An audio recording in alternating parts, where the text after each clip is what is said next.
For all intents and purposes, the rut is over now. But sometimes a straggler doe comes into estrus late, bringing on a ninth-inning rally from the bucks. It is what we hope for today, the last day of bow hunting for 2 weeks for Jared Mills and myself. The firearm season starts tomorrow. We pull out all the stops and hunt our best stands on this final go-around before the big layoff. Jared starts the morning in a stand where his trail camera scouting from the day before showed lots of buck activity. Well, it's just after sunrise here, the morning of December 1st. It's hard to believe that November's gone already. Josh and I are set up one last morning here before the gun season's rolling in here in Iowa. So today's our last chance to get it done. We got close last night on a deer we call Rex, and we're hunting a spot. Yesterday morning he was on this camera that's just about 20 yards away. It's a beautiful morning, calm, clear, probably low to mid-20s. So nice and cold, frost on the ground. We've already seen one little fawn. We're basically just hunting pretty tight to the bedding area, trying to catch these deer on the feeding patterns, coming back to bed for the day. So we'll see what happens. Probably not going to hang in here all that late. I expect the movement, if there is any, to be early this morning. And we'll get down and do some work midday and make a game plan for this afternoon to try to close out the early half of the bow season. Looking forward to the sit. Hopefully the deer start moving soon.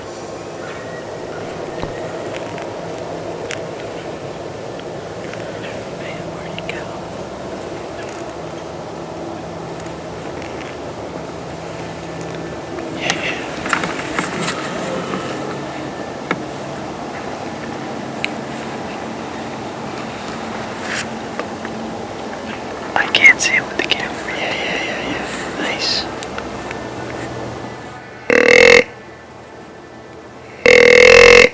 You heard that?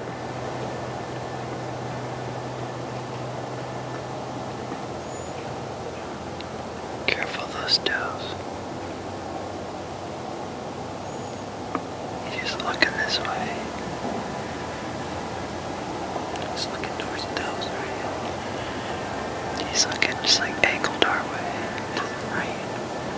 He's looking to our right. Yeah, those does, wherever they went. We're getting one more soft one.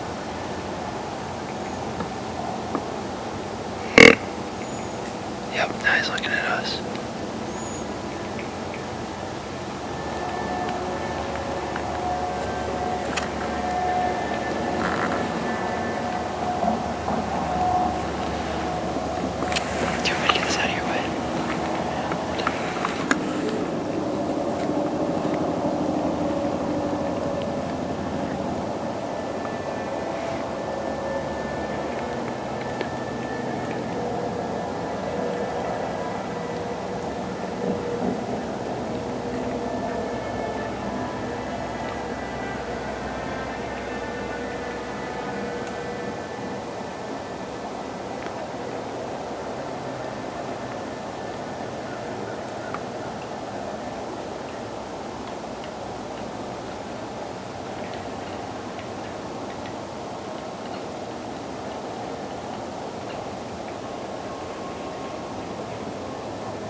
Controlling the depth of your seeds is important to ensuring good germination and a solid stand of plants.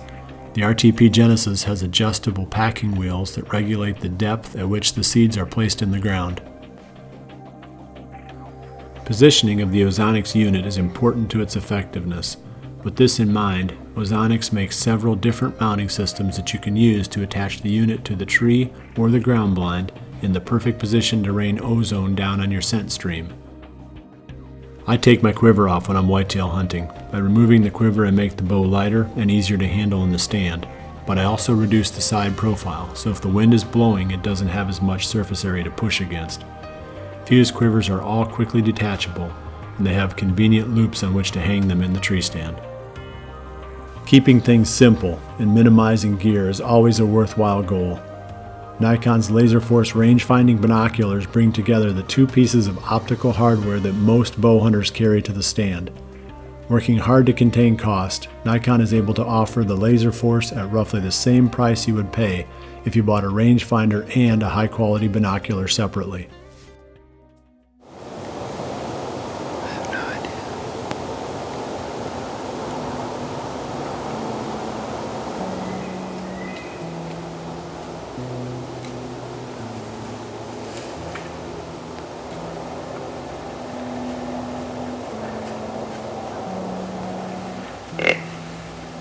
They near you?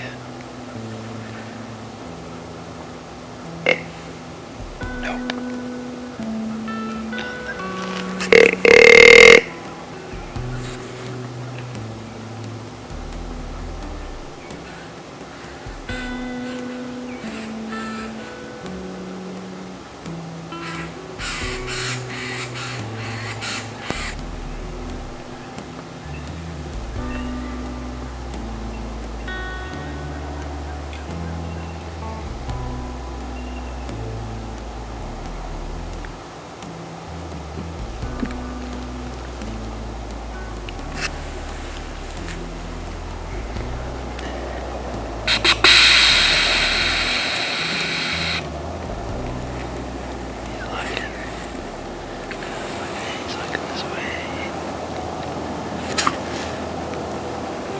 Well, I don't even know really where to start. It's been a pretty incredible morning for December 1st. It's after 10 o'clock, and I finally have a chance to even give an interview, and we're still watching deer. The first buck is a deer that I call Eli. That was, I think, our fourth encounter with him, and that's the deer that I was wanting to shoot. It's so funny because yesterday Josh and I pulled cards. I don't know how many cameras we have, 16, 17, something like that. And he was not on a single one of those cameras. And then he was the first big deer we see this morning. So close again on that buck. And then shortly after he went through, got to finally have an encounter with a deer we call Broadway Joe. He was crossing the slough back here behind us. That's the first time we've had a lot of pictures of him, basically since we bought the farm, but that's the first encounter with him, so it was really good to see him in person. He looks really good. And then I got one really quick glimpse of the buck I call Merino, so I think that's encounter number 4 or 5 with that deer too, the big 4.5-year-old that we're letting go. So pretty dang cool to see all those shooters, or not shooters, all those big deer. One was a shooter on the morning of December 1st. Not what I expected, especially this late morning movement. Like I said, it's pushing 10:15 now, and we still have deer working through. So now the tough part is deciding how to go about tonight. Maybe gonna try to go get ahead of Eli, kind of the direction he was going, and set up over there somewhere. But I just need to take a look at the map and kind of think it through a little bit and make a decision. But nonetheless, a pretty awesome December 1st morning hunt. There are only 3 ways you can get busted in a tree stand. The deer can smell you, hear you, or see you. To reduce the chances of being seen, we wear the best camouflage we can. Realtree's open patterns perfectly blend into the hardwood timbers that we hunt. Hoyt has been a standard of the bow hunting community for more than a generation. Each year, the company designs bows that are more accurate and more dependable than the year before. RedWorks is their most recent offering to carry on this legendary standard. Sleepless nights spent waiting for daylight only to follow a weak blood trail are a thing of the past with the devastating performance of the new Wasp jackhammer broadhead. With its 1 3/4 inch cutting diameter, this head is the perfect combination of destruction and penetration. Coolers aren't just for the beach or exclusively for family vacation. They are for any time you need to keep something cold. When hanging stands during the dog days of summer, we depend on our American-made Grizzly coolers to keep refreshments cold so we can stick with it until the job is done. As Jared ponders his next move, I don't have much of a decision to make. I have to hunt the only spot on the farm that has any amount of food remaining. At this point in the season, the action moves back to food, so that is where I head. This afternoon I'm heading back to the plow down plot for my final hunt, going into the shotgun seasons here in Iowa. We've got 9 days of gun season, and then I can hunt with a bow again after that. So this is my last chance now for a pretty extended period of time. The conditions today, 50 degrees. The deer have been moving in these temperatures. Jared was out this morning and he said he saw 3 shooter bucks and a lot of deer activity.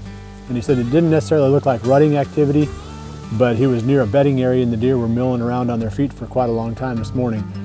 So maybe I'm hurting myself by not hunting mornings, but you got to draw the line somewhere and get back to work. So I'm only hunting afternoons. This is my last chance then for a good long time before I can get back to hunting with a bow.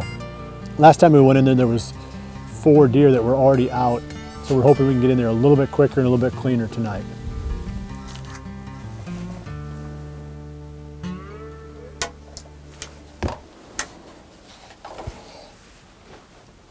As I settle into the redneck blind for the last 3 hours of bow hunting before the extended firearm season, 100 miles to the east, Jared Mills and Josh Sparks decide to head back to the same stand they hunted the evening before, hoping to get in front of the giant 8-pointer as he heads out to feed.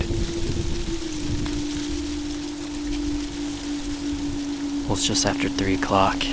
Josh and I are finally all set up. We're a little bit late getting back in the woods today, but we are in the exact same spot that we hunted last night, where we had that good encounter with Rex. And it's kind of rare for me to come back to the same spot 2 nights in a row like this, but I thought that this particular stand gives us the best chance based on where Eli was going after our morning encounter. He was heading this direction.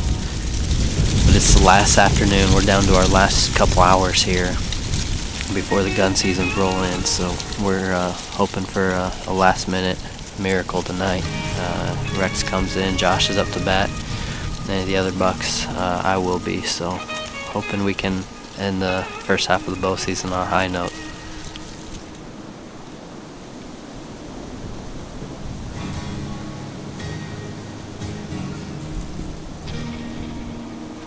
Back on my farm, the action is heating up fast on the Big and Beasty plot as several deer come out early.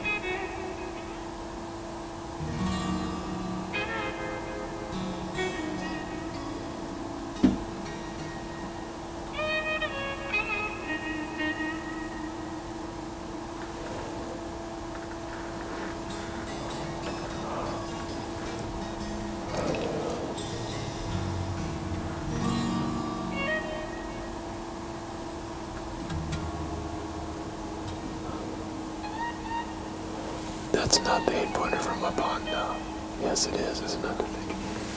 The mature one. Okay. That's not the one that we had in here before, is it? No, we've never seen it before yet. Watch out for this spike, he's looking at something down behind us. Must be another deer coming, he's not acting alert or anything, he's just staring down behind us.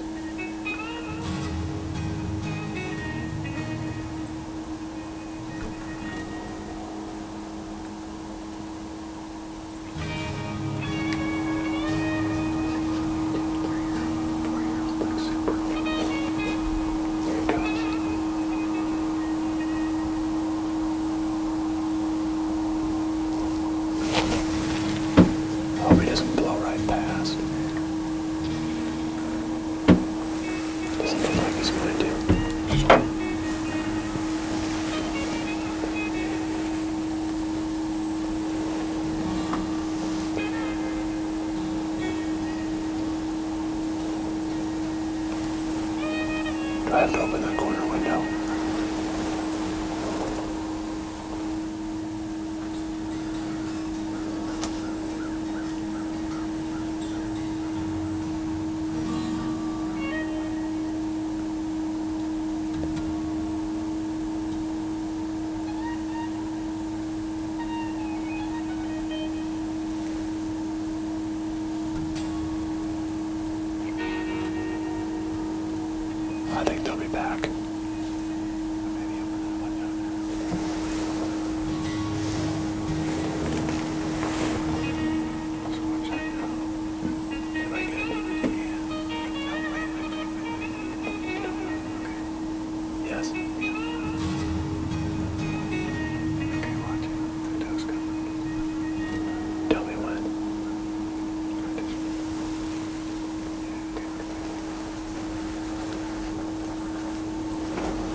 wore me out coming down across that food plot.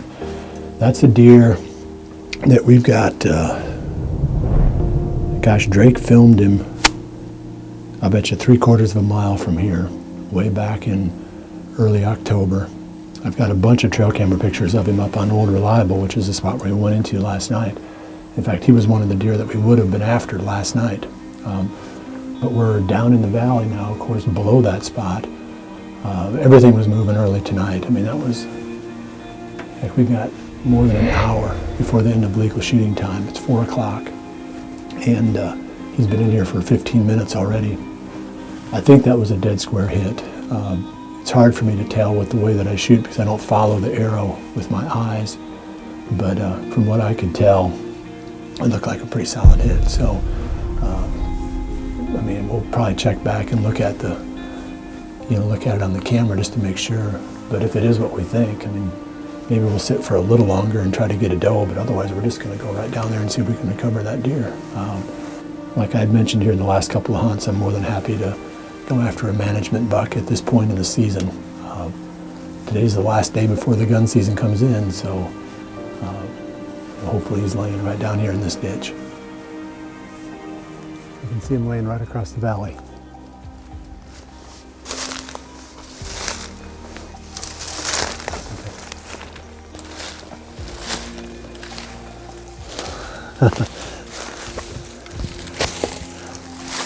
November has come and gone. It's the 1st of December now. We're not chasing November anymore. But this was a buck that wasn't paying any attention to any does. He had one thing on his mind, and that was getting in that food plot and feeding. Starting to rebuild some of his strength that he lost, or some of his body weight that he lost during the rut. We've talked about it quite a bit, that we haven't been seeing very many mature bucks. And the one I was really hoping to kill was the lone oak buck, but that deer, we only encountered that deer one time, and that was on the 9th of November. This guy we know to be at least 4, and he could even be 5 years old. What we really try to focus on is the age of the deer. And we try to treat that as the trophy quality that determines, whether a deer is a shooter or not. He's a cool deer. I mean, every deer that you kill is a trophy. This is, it's perfect. It's the perfect ending for the first part of the bow season.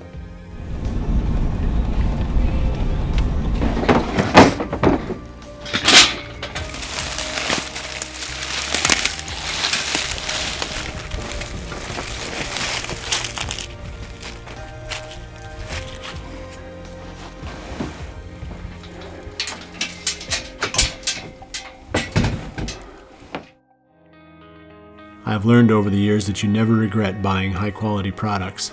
Sure, you can build a blind for a reasonable cost, and that might get you by for a while, but for a truly long-term solution, nothing beats a well-made fiberglass blind like the REDNECK Buck Palace. Frigid Forage Big and Beasty has become one of our go-to food plot products because it is very versatile. It will grow in a wide range of conditions, and there is something in the blend that deer seek out during each part of the season. You are only as good as your weakest link, and that certainly holds true when you consider your staying power during cold days in the tree. Feet are often the first to give up, so buying the warmest pack boots, like those from Cabela's, is a great investment that pays off in longer stand sessions and ultimately more tags filled. Many people think that arrows just need to be straight to be accurate, but that is only half of the story. They also must have a consistent spine around the arrow and from one arrow to the next. Easton has been making arrows longer than any other company. Doug Easton started making arrows in 1922.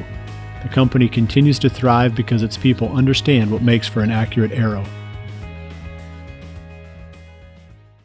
The first part of the bow season ends perfectly for me. Back on Jared's farm, he hopes for the same happy ending as he spends the final minutes waiting on the big 8-pointer. Well, that's a deer we call Broadway Joe. That's our second encounter today with that buck. It's a beautiful deer. I can't wait to, hopefully he makes it through the gun seasons and we get to see what he looks like next year. He's one of those deer that Mike and I have been on the fence about age. He's either 4 or 5 is our best guess. He just got up out of that willow thicket out there.